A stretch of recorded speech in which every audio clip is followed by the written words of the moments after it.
Hello, everyone. Welcome in.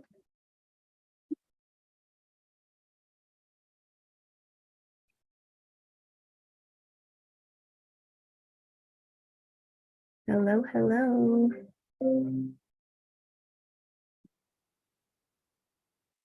How is everyone? Tell us hello, where you're joining from. Hi, Tara. How are you tonight?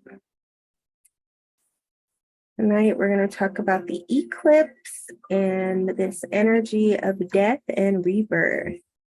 Hello, Kelly from California. How are you tonight? Welcome in. Welcome in. How's everybody? This is Monday. How was the weekend? We're in a very powerful energy. And tonight I wanted to talk about this eclipse and this energy of death and rebirth and what we can do this week to make the best out of this potent energy. It's very powerful. And it's all about how you use the energy. So, we can sit in our victimhood and our complaining and our sadness and our grief, or we can use this energy to magnify and to intensify our manifestations and the seeds that we're planting. Because as we've talked about in our previous meditation Mondays, we are in a time of preparing the field for the new harvest. And that's what this next eclipse is about. And I don't know, let me know. Are you feeling this energy? There's a lot going on in the cosmos. And what goes on in the cosmos affects us as above, so below.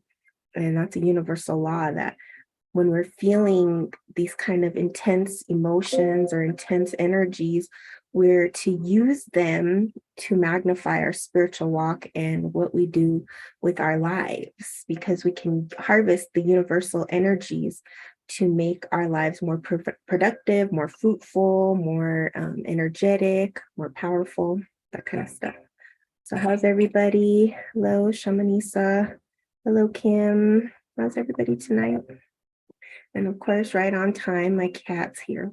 For those of you who joined before, my cat Peaky Bee always shows up right at this time. Let me see if I can grab her. And she purrs. There's Peaky Bee.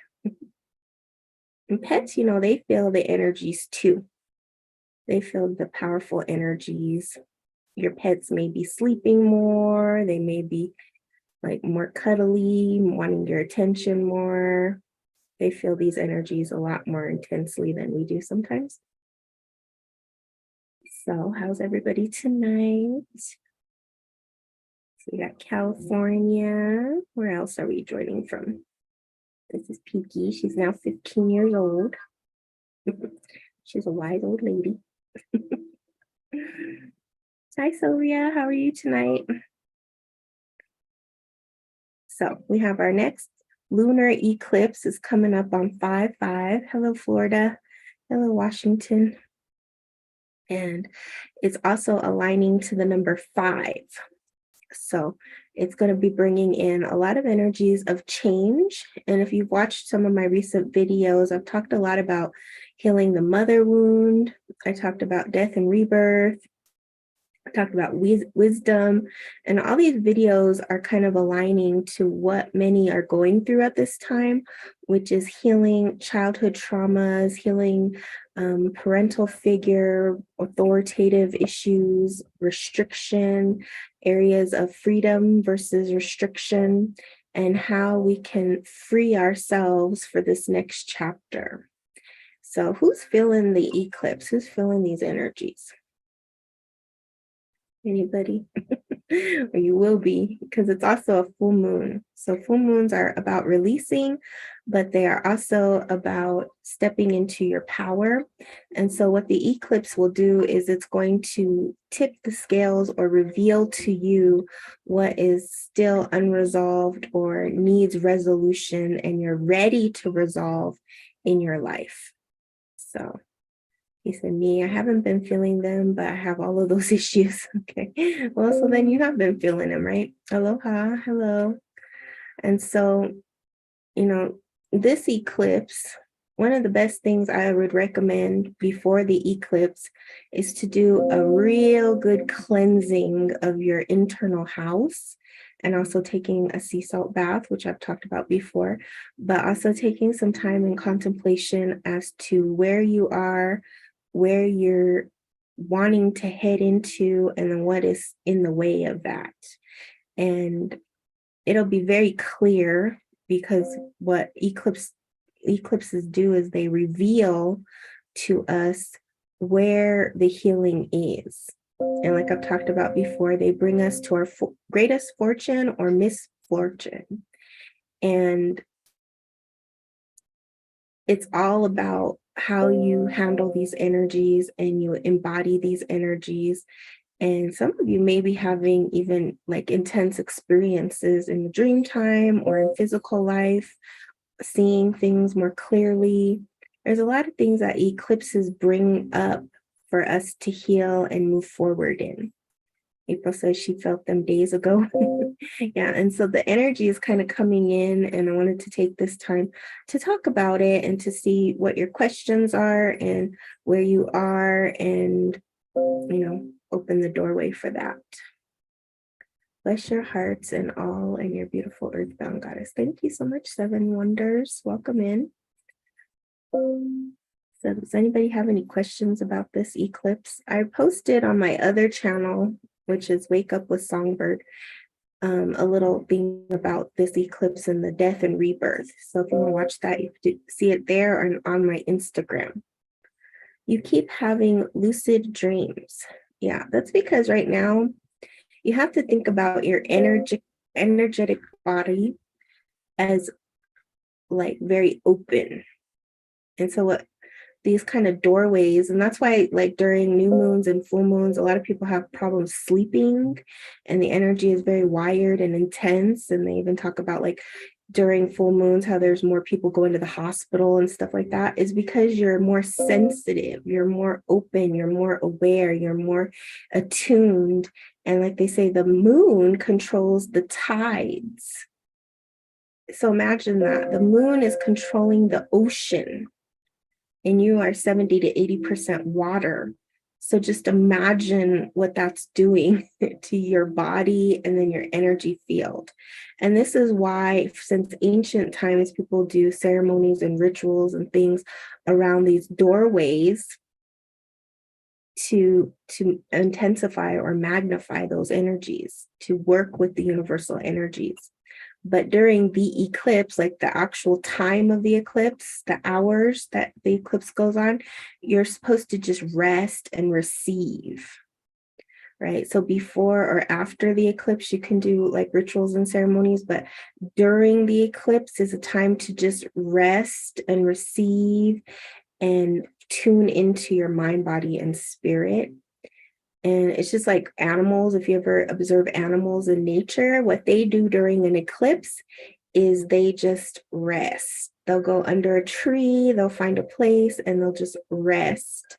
Because when they're resting is when they're receiving. So during this eclipse week, you may feel more tired. You may feel like more body pains. You may feel things coming up for you to rest, because this is a time when you're supposed to just receive. And then after the eclipse, you can, take that energy and then move it into action.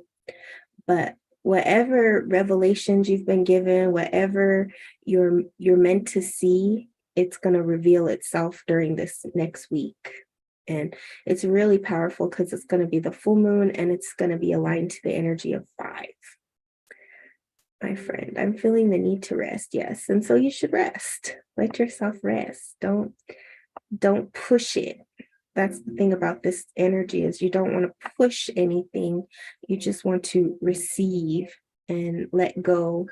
And the thing about the death and rebirth is we're also aligning it to a very big transformation. There's something transformational going on in your life that once you resolve those unresolved things, or you start to heal or bring them into more awareness, what will happen is it will open the space for new things to come in, new seeds of growth, new ideas, new inspiration, new things that you're ready to receive, so that now in the springtime, because we're heading into May, into summer, you're going to start planting and start harvesting in the fall.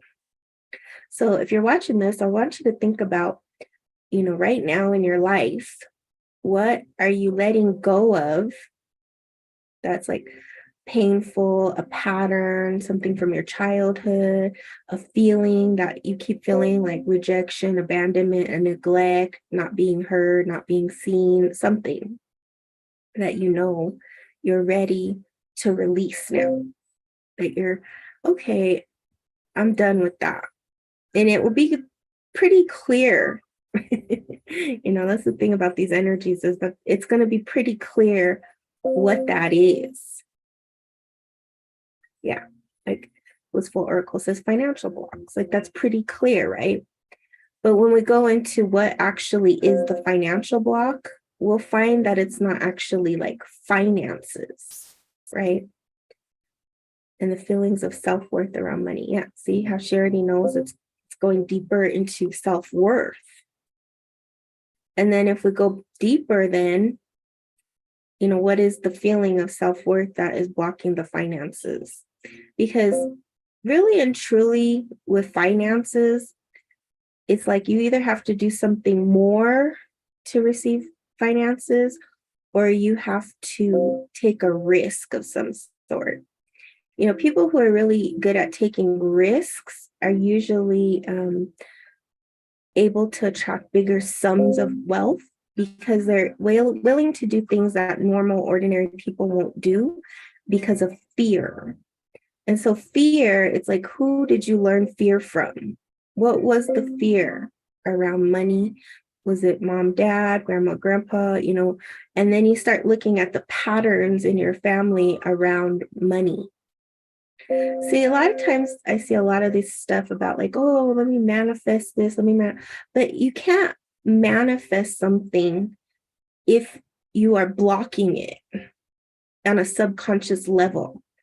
Like, you can sit there and listen to all those, get rich stuff and do this and do that. But if you have a financial block that's blocking that abundance, you have to get to the root of what it is and first heal that, and then do the things like the manifestations, but work with the shadow, because it's like, well, what is it around the finances that is blocked?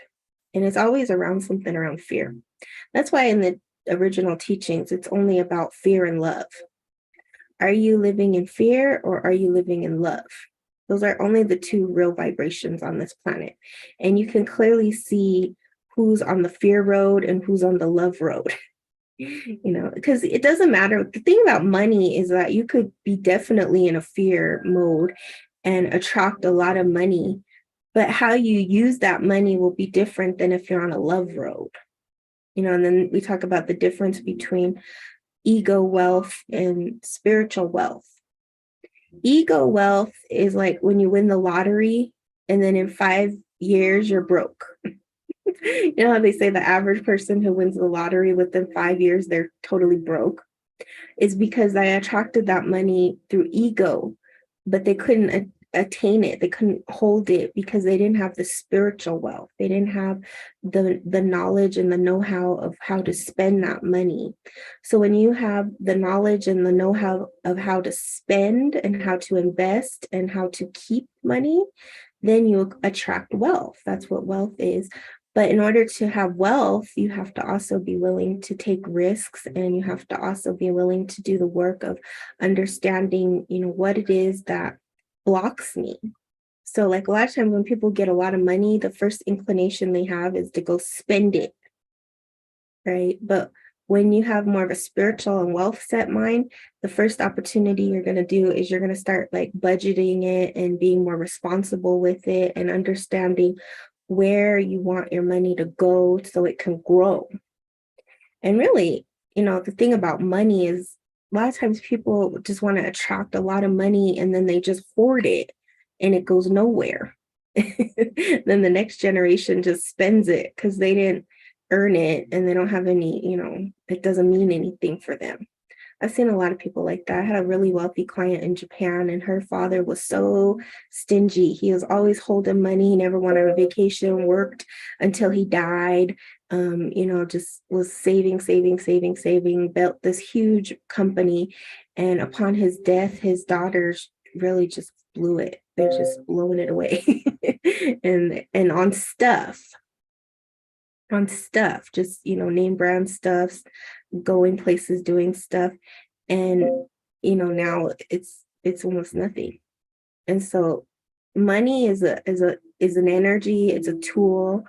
And I think more importantly, when we think about money, it's about what do you want to do with that money, and what's the spiritual reasons behind it. And then money will chase you. You don't chase it. Money is just a tool. It's a currency. But I think in our modern society, because we're in a consumer society, we use it as something to recognize our ego. And so, things like that. With the eclipse, what I would rather you focus on is the spiritual components behind what your blocks are. So if it's, let's say, money, some of the spiritual components is worthiness, values, boundaries, things like that you want to start looking at, and you want to start opening the door up to finding the resolution. So say, for instance, you said the self-worth around money. Well, self-worth, it's your value. That's all you're talking about is your value. And how do you trade your value for currency? That's why in business, it's really about confidence. So the most successful business people are always very confident. They walk into the room and they own it. There's that book for, what is it, the 40 laws of power, 100 power, whatever, the laws of power. And that's one of the laws, is that when you walk into a space, you command it. And that's part of, people seeing that's a value. So maybe part of self-worth is confidence. It's about valuing your confidence and valuing your gifts and valuing the service that you offer, valuing your existence.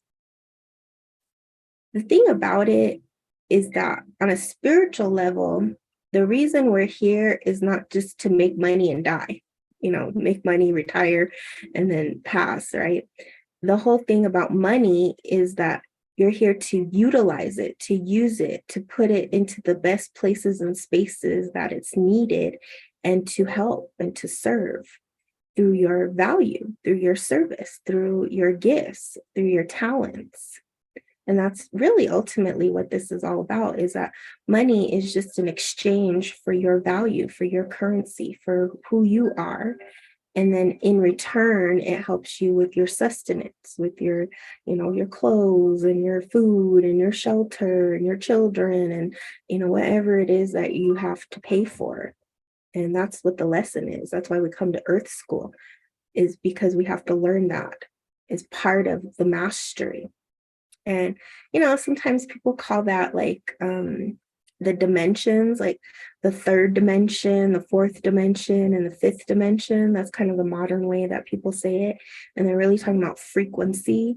And they're talking about when you're in the third dimension, it's that kind of survival energy where we're just making it. We're just working to make it. And we're always kind of on a hamster wheel. And you're just going around. It's a flat dimension and just, turning around and around and around. But when we step into the fourth dimension, it's actually a creation space. And most people who are in that space are really in a void. So maybe you quit the hamster wheel job and you may have broken up with the mundane relationship, and you're in that void time. And I think a lot of people will find themselves in that void time when they start to get spiritual, or they have a spiritual awakening or spiritual experience. And then in that void time, in that endless space of creation, is where you would build the next level. And then if you make it, now what people call the fifth dimension, is about living your destiny, living your dream, living what it is you came to do here. But it only comes when you've healed the shadow work, when you've done the healing and the resolution and you've come to understand who you are, knowing yourself, valuing yourself, and then putting your offering or whatever it is that you do into the world for others to enjoy. Hey, guiding light, how are you tonight? Are you working? So what other blocks and things are coming up for people? Or what would you like to go deeper into?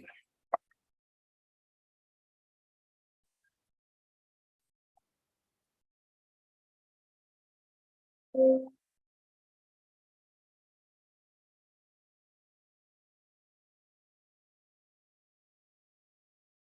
talked about finances. Oh,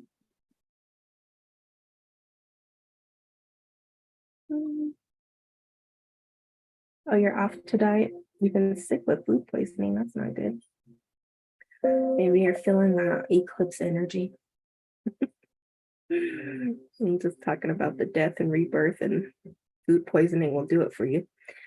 Some other things to think about as we're going through this eclipse doorway is where in your life are you with relationships?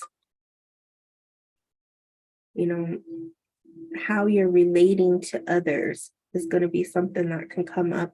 And oftentimes, especially because we got all this wonky energy of April and May coming in, is that people will be coming in and then people will be coming out of your life. And I think a lot of things that are funny about this energy is that a lot of people from your past are coming back. Has anybody had that happen where you're just moseying along and then all of a sudden all these people from your past have been coming up, especially within this last week or two, and you're like, what? I haven't talked to that person forever, or, that kind of stuff. So watch for that too, because eclipses have a way of doing that, and we're also like in a Mercury retrograde, which brings up things from our past. And that's really what we want to focus on this week is, okay, what from my past is coming in for me to resolve, especially around relationship. You were guided that growing up, my family rejected my neurodivergent friends, felt shame, ready to let go. Good. Yeah, that's that family stuff, right? And the judgments and the criticisms that we grew up with, that shame and the guilt. And shame and guilt are the guardians of the subconscious. They're the things that block us and stop us from going further in our life. You have people showing up in dreams. Yeah, that's funny. All of you are having dream stuff, lucid dreaming, people showing up in your dreams. Last Monday, you had an intense allergic reaction to a food. Then Friday, I pinched my index finger. Yeah, accidents. That's why we don't do anything during the eclipse because the energy is potent. Mother Earth is going through a reset and we want to stay out of her way. You have insecurities that you have not felt for a while. Yeah, it's like your foundation is being shaken because it's showing like, oh, okay, I still need to heal that. Oh, I need to resolve that. Oh, it's still shaking up my world. Sweet Pea says that some people have been coming out of the woodwork for her, old issues too. You just invited a nice Latina dinner Saturday by a friend, and now I'm nervous. No, it might be good. Feel into it. Don't be nervous about the eclipse and stuff. Sometimes we need to get out. Even in the dream state, old people popping up. Yeah, I know. All the people have been popping up. Oh, another thing with the dreams that might be popping up is like emotions, anger, resentment, sadness, joy, laughing, crying, like heavy emotions that will come up. I did some work on that, and lo and behold, it was an illusion, not really. Yes.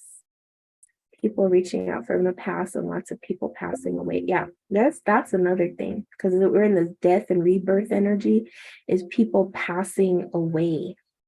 Like just today, somebody in my writing group passed away, and it was very unexpected and sudden.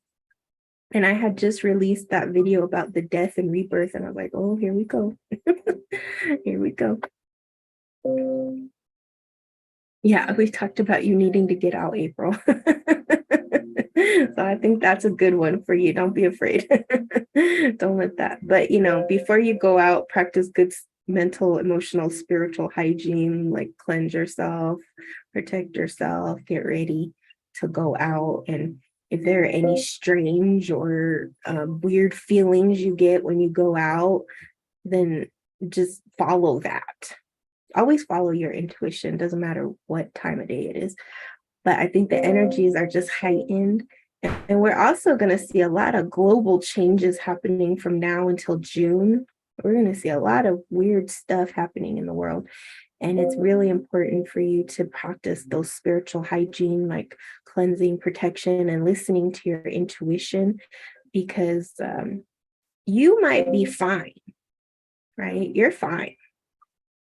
It's just that other people around you don't know what to do with this energy, and they're not fine. And if people come to you for help, try to help them as best you can, if you can, but don't get dragged into that energy too, because then it will overwhelm your system, right? Oh no, good man I work with just got a terrible diagnosis. Been hibernating, lots of bad energy around lately. I've been having to cleanse several times per day lately. Yeah. And the more sensitive you are to the energies, the more ramped up it's going to be. And what I also wanted to talk about with this eclipse energy is how to take this energy and use it to manifest. Because chaos energy is really potent. It's really powerful. And just as I said that, Joanna says, I feel like I'm thriving. See? Because it's like, how do you use this energy? And what are you feeding? What are you feeding? Are you feeding the power, or are you feeding the sadness and the grief and the, because everything has yin and yang, everything has light and dark, everything has good and bad. And so we can transform this eclipse energy and use it for our empowerment, for our power. And we could say, in the past, yeah, I had these problems, but now I'm going to shift it. I'm going to change it. And you know how we talked about a few lives ago, you change it through your patterns and your behaviors and the way that you look at things. So say, for instance, like a common one I hear from a lot of people is, I have a terrible boss. Anybody in here have a terrible boss? Okay, you don't have to say it.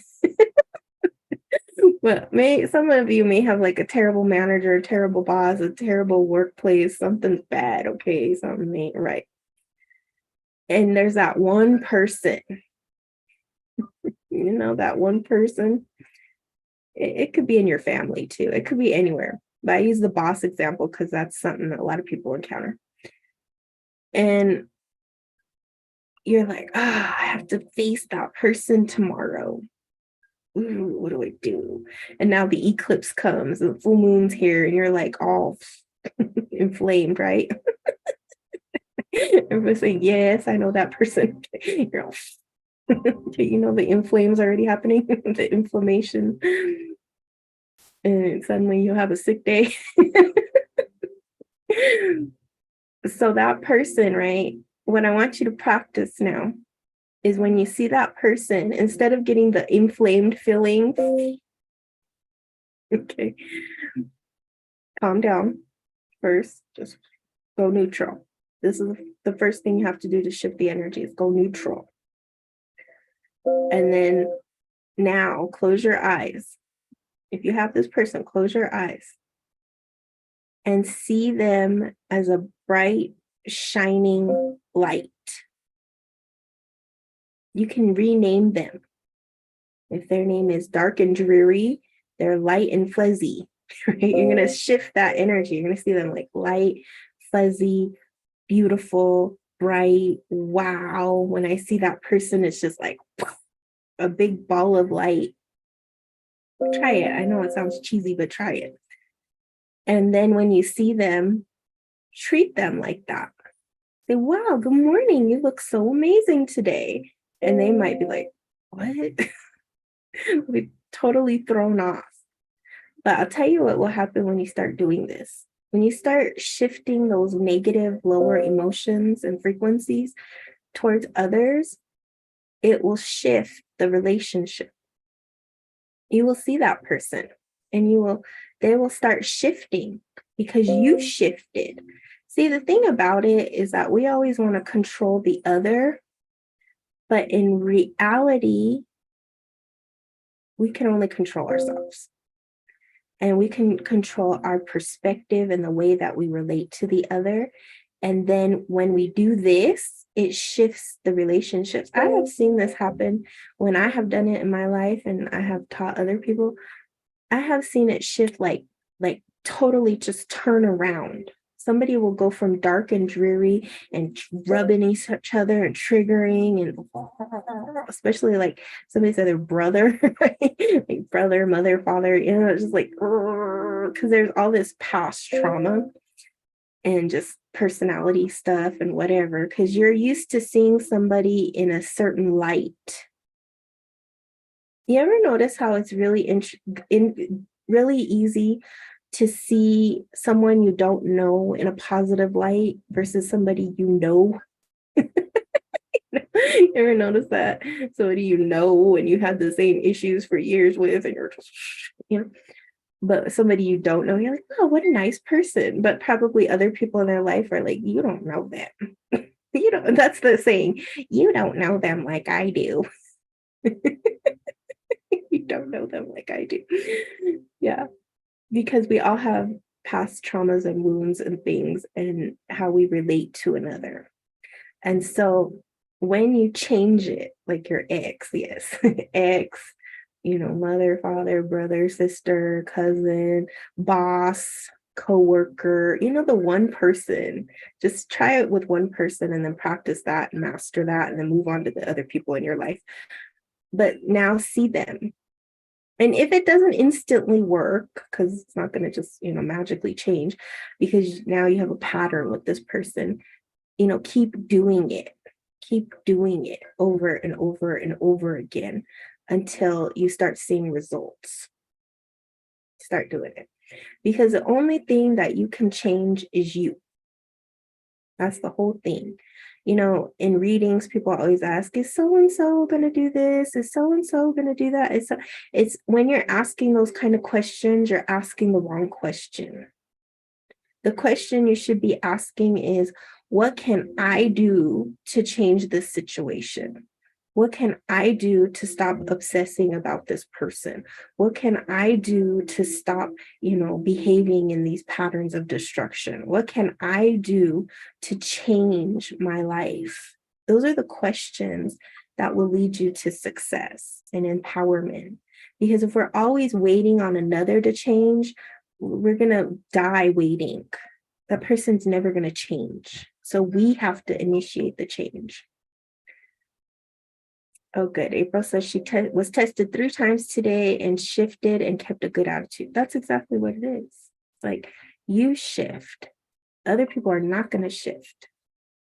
Oh, yeah. Let us know how it goes, Karen. Shift the energy, change it, take your power back. That's another video I did, because this time frame we're in from now until the solstice of June, it's really about shifting power dynamics in our life and taking our power back, resolving the unresolved, healing the emotions that trigger us, and stepping back into our originality of why we came here. more people of the light, more people on the self-transformation journey really have to do this work now before 2024 hits. Because when 2024 hits, we're in a once in a lifetime energy. According to the Tonopawali, one 52-year cycle is ending and another is beginning. We call it the old fire to the new fire. So mark the date and say, okay, think of all the things that are going to change from now until then.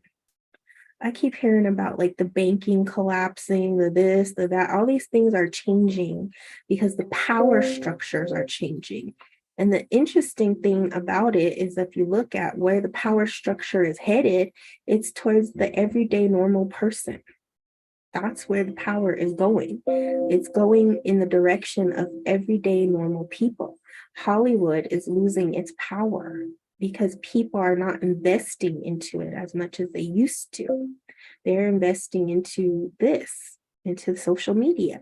People are changing how they spend their money. They're spending their money less on things and more on experiences. I just read an article where it said this is the experience economy. Instead of buying all this junk, we're investing into experiences, travel, spirituality. Look at how many people go to Peru and all these, places to do these ceremonies and stuff. Is people want to invest in experiences because we see that when we die, we don't take anything with us except for the experiences of our soul. We don't take anything with us. You're not going to take that fancy car. You're not going to take your mansion. You're not going to take your gold. You're not going to take your jewelry. You're not going to take anything with you. When you take your last breath and you leave your body, the only thing that will go with you is your spirit and soul. And the soul is the roadmap. It's the accumulation of experiences that you have experienced from lifetime to lifetime. The spirit is what encompasses you and helps you to breathe, and it's the breath of life. It's the energy, it's your chi, it's your personality, it's all that stuff. But ultimately what you will take with you is what you learned and who you helped.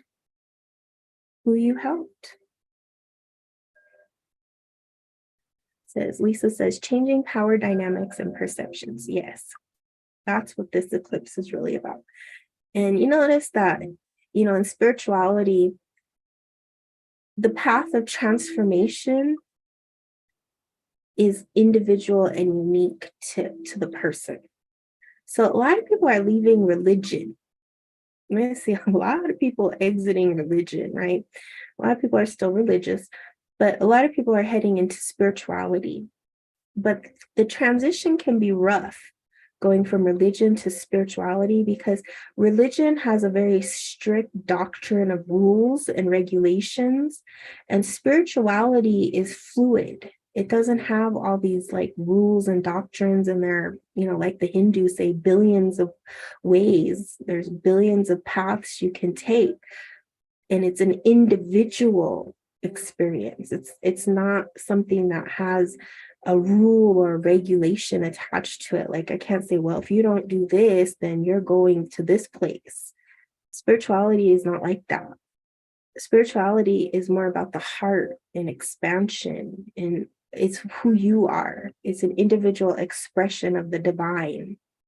And that's why spirituality and religion, they often clash because of that, because there's no doctrine or rules that spiritual people have to take. And so when you're in a religious state of mind, if it's outside of your paradigm, people will automatically say, oh, that's the devil, or that's horrible, or you're going to hell, or there's that, because it's outside the paradigm. It's outside the way you're taught to believe. But in spirituality, it's about what path is right for you. And that's why we see so many different paths. Because your path may be different than my path, but that doesn't mean that it's right or wrong. It just means it's different. And I think that's a good thing for people to return to the spirit, because in spirituality, you're not restricted You're not restricted to who you are. You can be whoever you want to be. And it could change. One day you may be Buddhist, the next day you may be something else. I don't know. It can change. And that's the cool thing about the generation we're living in right now. And the time frame is that you can change at any moment. And that's the path of transformation. But when you're coming from religion to spirituality, it can be rough because you're looking for those rules. You're looking for the safety of the doctrine. You're looking for the safety of this is right and this is wrong, until you understand there is no right and wrong. It's just who you are. How do you express it? And then you'll find it. As you keep looking, you'll find it. You might be like, oh, that doesn't feel right to me. So let me go try this. Okay. Oh, yeah. But I always say try one thing at a time. Don't do all of it together because then you'll be confused. But do one thing at a time and say, yeah, maybe that's not quite what it is, but something close to it. And you'll pick up something along the way and be like, oh, yeah, I really like meditation. So maybe I'll continue to meditate. Oh, yeah, I really liked offerings and I liked connecting to my ancestors and I really felt something. Because in spirituality, it's an experience. And that's what we're moving into as a global society, is an experience economy, aka a spiritual economy, a spiritual experience. Because when you're experiencing something, you're igniting your spirit. You're igniting who you are, your breath of life, why you came here. That's what you're igniting. You're igniting your soul, which is your destiny and the reason why you came here. And then, it's fun about when you start to ignite yourself, when you ignite your spirit and you ignite your soul and you're living in your destiny, what people call the 5D.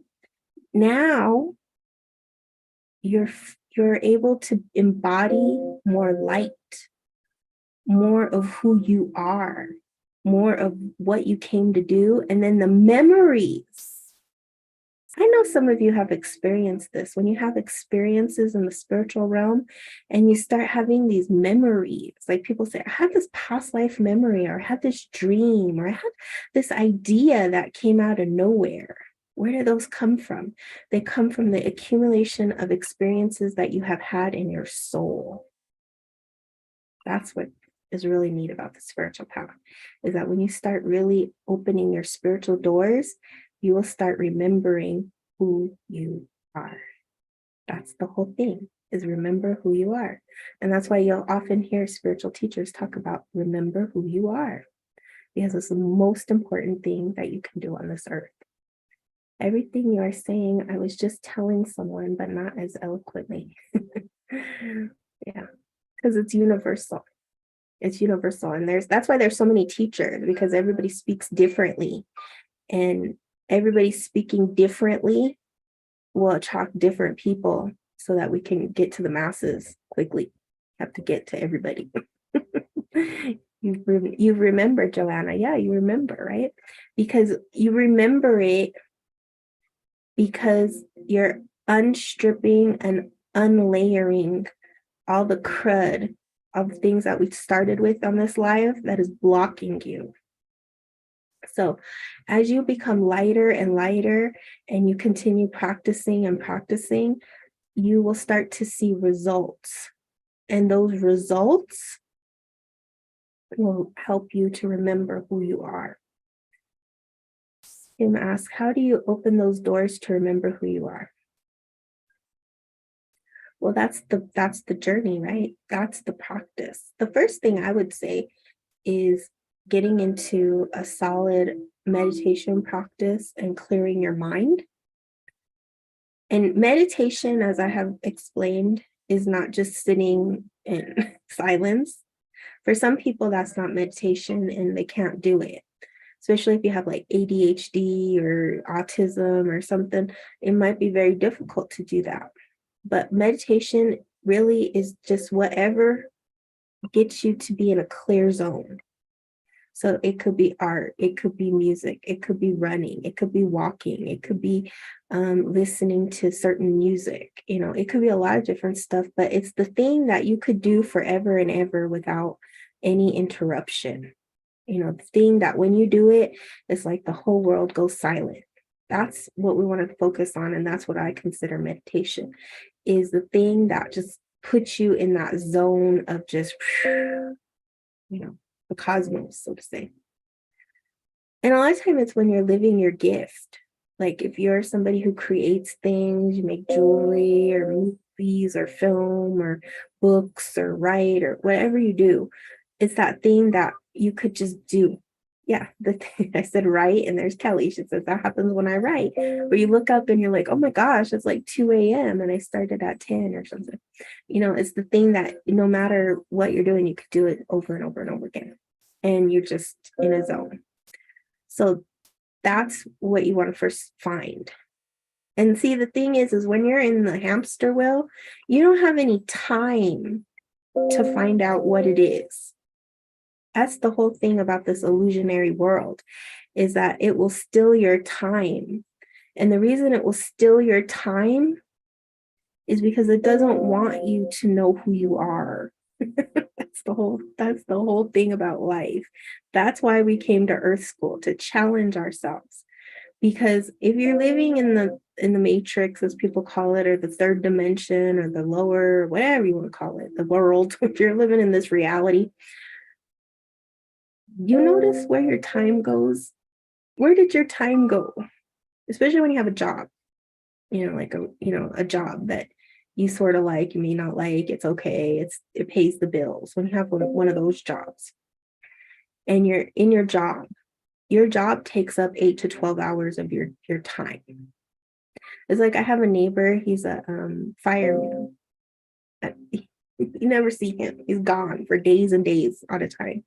He works overtime too, but he's never home. His whole time is spent over there. And every time you talk to him, he's exhausted and tired, and he doesn't even know what day it is. He forgets to take out the trash. Like, he's all caught up in his job. And when we have that kind of time taken from us, it's really impossible to think about, what ignites my spirit or my soul and all that, because your whole time is now wrapped up in a job. And that's what's taking your time. And so the first thing when we have like a real spiritual awakening, or when we really decide I'm going to live according to my destiny, is that you will have a break from that job. You'll have to have something happen to take you from that job so that you can now have the time to figure out the next steps. And that's what they call the fourth dimension. It's that void time. It's like something has to happen for you to go from this point to this point. And then when you have time, and even when you have time, if you're constantly worried, like, oh no, I gotta get a job. Oh no, what's happening next? Oh no, that's all fear and worry. You're basically raping your time. You're taking your time. Your time is just going, right? And so when you have time, it's about how do you spend your time. And the best way to spend your time is exploring and being curious like a child, and start to think about, what ignites me? What makes me feel good? What did I love as a child? What do I want to spend more time doing? And then when you start owning, now taking your power back and your time back, then you have more time to remember who you are. The ideas come in, the things come in. The door is open now for you to remember who you are. And that doesn't mean that because you have a job, you'll never be able to get there, because sometimes it's really not possible to escape your job. You're not ready. So what you have to do is take back your time and say, okay, yeah, I'm going to give you 8 to 12 hours of my day. But in the morning, first thing, I'm going to give myself that half an hour to an hour to do what I want to do. I'm going to meditate, I'm going to draw, I'm going to paint, I'm going to write, I'm going to go for a hike, I'm going to run, I'm going to walk, I'm going to do something for myself, so that now I'm starting to take back my time. And then now you're making a commitment to yourself, and then the doorways start opening. And then it's, how do you know you're on the right track, is through synchronicity. strange and unusual and mystical experiences. That's what starts to happen when you start to reclaim who you are and you start to take your power back. When I was younger, I could find silence in a noisy bar. I could block it out and fall asleep. That's things that we could do as a child. No, we could do that as an adult. I know people who can sleep with their eyes open. That's where I am now after I quit my job trying to find out what is next. See, you just stepped into that fourth dimension. So when you're in that time, that's like the most crucial time when you're in that time, when you just quit your job and you're in the in-between, because now you have two roads you can take. The first road you can do is you can go back to what you used to do, just a new job, different environment. That's the same thing. It's the same thing, and you may experience something better or something worse. Who knows? But you could go back to that old road. And many people will do that because it's comfortable and it's known. And even though they were miserable at their old job, they'll go back to a new position in like a similar field. And, it might be okay because it's refreshing now. Like, oh yeah, it's a new thing. So now I'm new. It's a new thing. So, okay, yeah. and for a while it'll be okay. But eventually, it might catch up to again, right? Or you can take the time and really connect and decide if you're going to take the risk to do what it is that your soul wants to do, which may be 100% different than what you were formerly doing. That's the leap of faith. That's what I was talking about earlier, when you have to take a jump. And in this time, with this creator economy and experience economy, like I was talking about, it's the entrepreneur who's going to rise. It's the entrepreneurial spirit that's going to rise in many people. And we're already seeing it. We're already seeing people who've stepped out of their day jobs and stepped into their passion. And through the power of social media and the internet, have created a new reality. I try to do that now. You want to block out everything? Okay, I've been in the fourth dimension for 3 years, but I stopped stealing my time since January. Good. Yeah, that's the thing, is you could be in that void time and everything will still steal your time. Then something else will take up your time and you'll be like, man, I have no job, but now my family's taking up all my time, or now this is taking up all my time, or the time is your most precious resource. See, the first law of alchemy is free your time. That's the first law of the alchemy path, of the shamanic path, is you have to free your time. And in this modern age, freeing your time means money, right? So a lot of people who are on a spiritual path, if they're a woman or a man, but primarily women I see this in, is they will have a financially successful husband or spouse who will support them as they're going on their spiritual journey. And then through that, the spouse who's spiritual will help the spouse who's material, and the material will help the spiritual. And that's a good, match, because you're helping each other towards a goal. Another way is, passive income, stocks, bonds, investments. A lot of people get into real estate if they can. There's something that you have to create, and it might be a lot of time and energy in the beginning. Could be a job, a business, something, is that you have to build that, and then that will start to free your time so you can have the experiences you want. Yeah, if you're single, then it would be creating something. It's about creator. See, the difference that we're heading into now is, are you going to be the creator of your life? The god or goddess, like the creator, because that's what a god is and a goddess is. Are you going to create your life the way you want it. And that means the first thing is if you have the time, but not the money, you have to create the money. And if you have the money, you have to create the time. See, that's the thing that most people don't have abundance of, is both. If you have money, you usually don't have time. And then if you have time, you usually don't have money. And that's the problem. And that's why people suffer, right? Is because they have one of the two, but not both. Now, the alchemist has both. That's the whole journey of alchemy, is that you have to have the time and the money. Because if you don't have the money, then you really can't free up your time. And if you have the time, then, you usually have to work on the money. I hope that makes sense. Hi, Gillespie. Yes, I want to be the creator goddess. Exactly. And that's what we're heading into. That's what the fifth dimensional energy is about. That's what they're talking about, in all these different ways, shapes, and forms, and different words, but the same concepts and energies. Hello, ready? Diddy. That's what it is. Yes, sweet pea.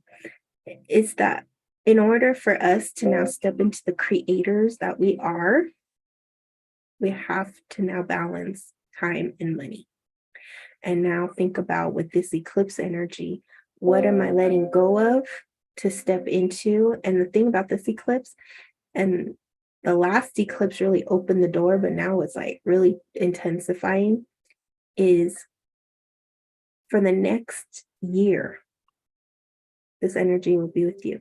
So what am I going to create this year that will launch me to free my money and my time?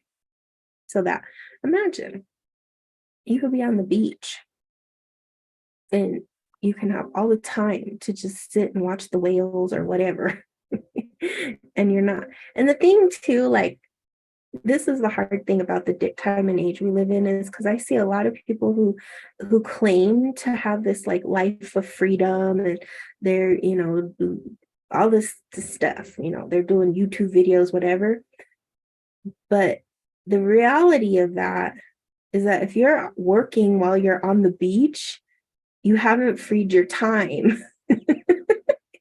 You haven't free. If you're, doing all these selfies and all this marketing and this, that, and the other, and you're saying, oh, here I am on the beach, but I got my laptop. It's like you still haven't freed your time.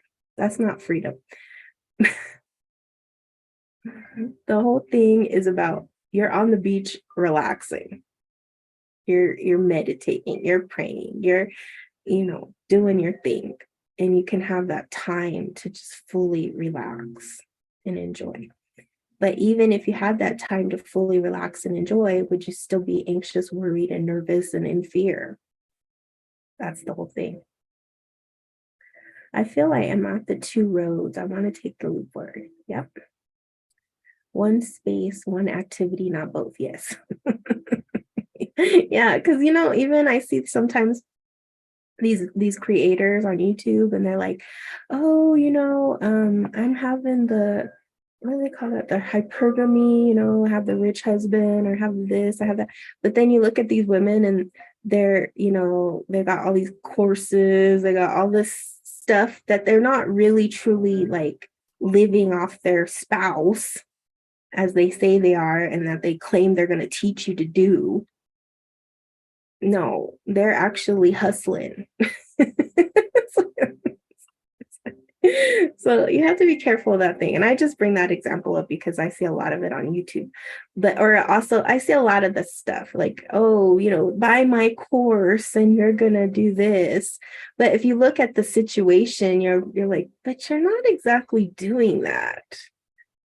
You're not exactly doing that. Not exactly. You're on the road maybe. But what we're talking about is whatever your priority is, now make it your reality. If you want to have more vacations, what do you have to do to step into the vacations? True vacations. If you want to do what you love and start a business, what is stopping you from that? And where are you struggling? Maybe you already have a business, but you've been struggling in that business. It's about working out the struggles. That's what this eclipse is about, is working out the struggles so that now you can step into thriving, creating, and trusting. Because a true creator trusts their creation. Because as I said before, where are your creations coming from? The Great Spirit. They're coming from a place of mystery, a place that you've been before but may have forgotten. It's a place deep within yourself that knows who you are, knows the direction of where you're going, and is now confidently stepping into it to thrive and prosper. No longer complaining, no longer being a victim, no longer letting your childhood dictate who you are, but stepping into that vulnerable place. This is a very scary place because now you're vulnerable. You're vulnerable. And that's why it takes courage. Because when you can confidently step into your gifts and talents and recognize who you are, then no matter what people say, no matter who tries to drag you down, no matter what challenge, obstacle, lesson comes in your path, you're going to overcome it. And you're going to know that you can overcome it because now you're trusting. That's the whole fifth dimension stuff, if you want to call it that. That's what they're talking about when they talk about fifth dimensional energy. It's about trusting who you are, trusting your creations, and having the stamina and power to overcome any and all obstacles. Because you will have obstacles, no doubt about it, no doubt. You step into anything that is worthwhile, the more worthwhile it is, the more powerful it is, the more obstacles are going to come. And the only thing you can do is just ride those waves and overcome them. And people are mean. We all know that. But also people are nice, and you're going to find nice people who will help you along the way. And the sad reality of it is usually they're not your relatives. They're not your relatives. Okay. The obstacle is part of the creation. Yeah. And that's what creativity is. It's about being creative to overcome obstacles so that you can, thrive. And the more obstacles you have, the more creative you have to be. So in the beginning, like say you're trying to start a business, the biggest thing people always say is, I don't have the money. Well, then you have to use your creativity to find and get the money. Or, start with nothing. Start a business where you don't have to have any money. Some people all they have to have is $20 to start a website. It just depends. And then the rest is you. But no amount of money can make you successful either. A lot of people think that way. They say, oh, I don't have the money. Money is not the obstacle. No, money is not the problem. You just have to find the creative solution to the money problem. That is for sure. Healing also means taking responsibility for your own suffering. That's exactly right. That is 100% right. Yeah, get investors. There's a lot of different, the most investors are not, big investment firms, unless you have like a tech company or something. Most investors are what they call angel investors. People that either or someone knows, or someone you find. There's websites you can find angel investors.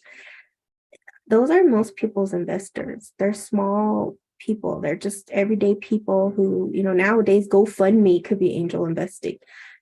They're just people who believe in what you're doing.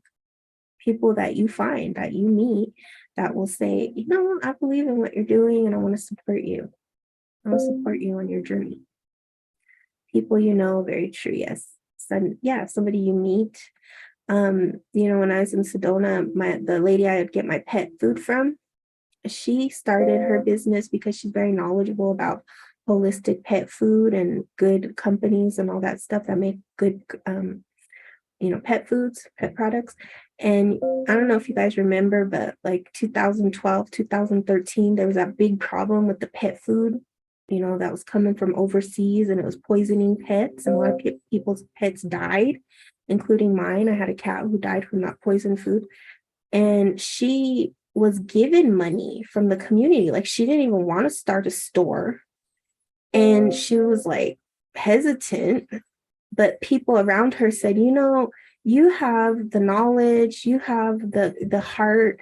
We really want you to open a pet store here, because now, we're scared to buy pet food and we don't know where to go and who to buy it from. So the community gave her thousands and thousands of dollars to start a pet food store. And she has really bad chronic health problems. And so at one time she had to take a surgery leave for like 6 to 8 months. She was gone for a very long time.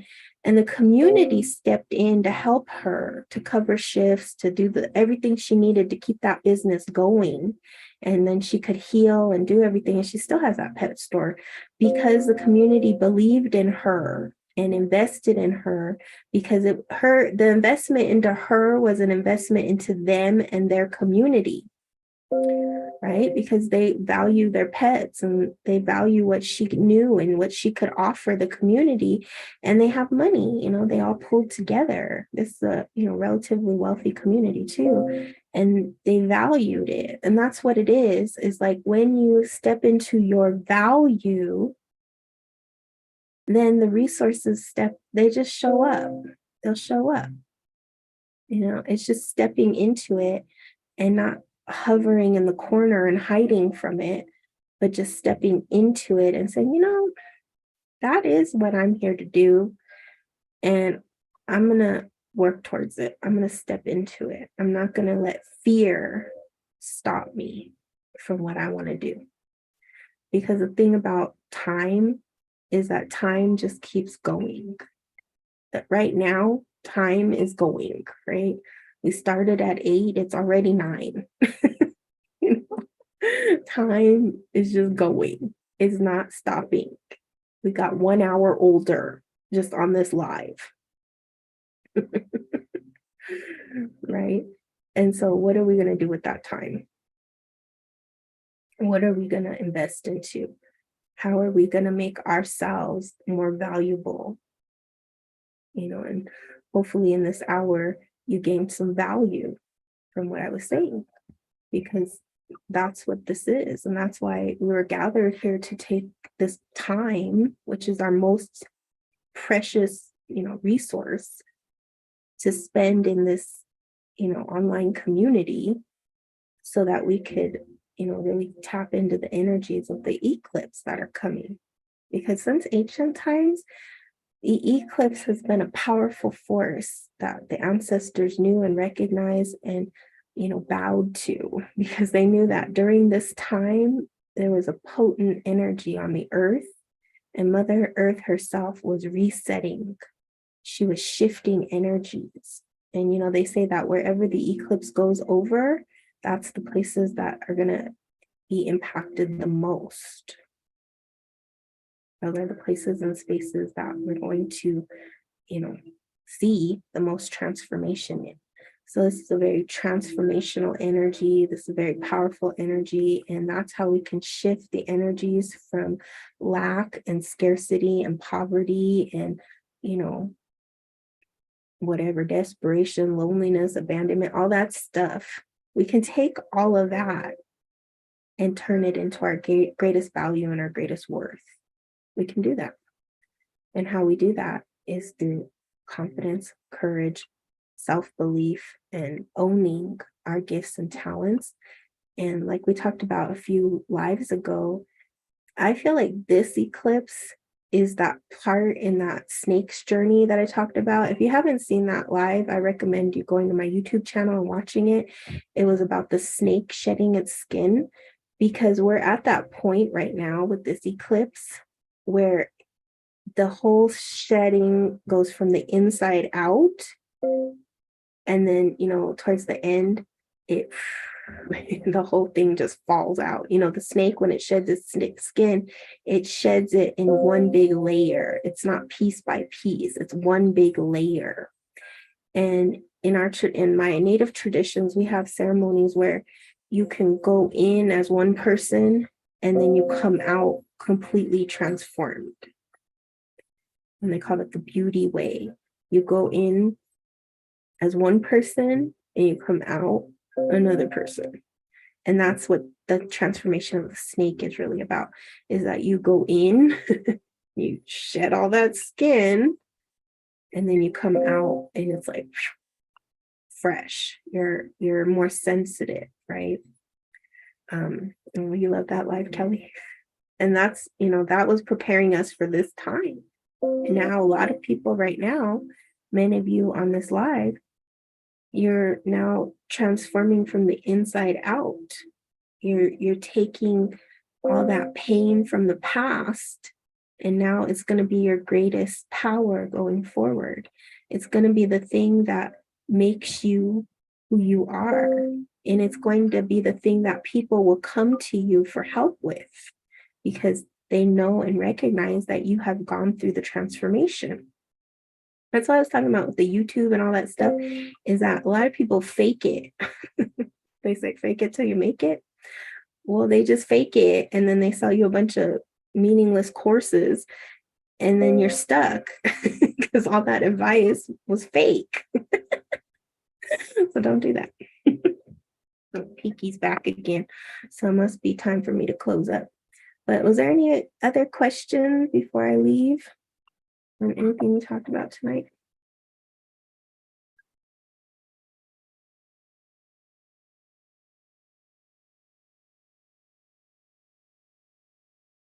And thanks for all the likes and the gifts and everything. And then we've been talking about meditation, and I'm going to do a live meditation probably after the eclipse.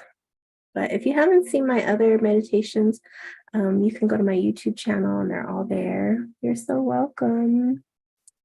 You get so much from listening. Oh, great. I have a grateful heart for your abilities to share words I need to hear. Oh, beautiful. Well, thanks for joining me, everybody. And yeah, you're welcome. And you're welcome, Cami and Karen. Thank you so much for joining me on TikTok and YouTube. I'll be back next Monday.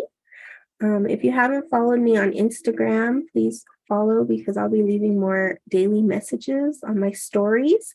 So if you want more messages, they'll be there. And until we meet again, many blessings.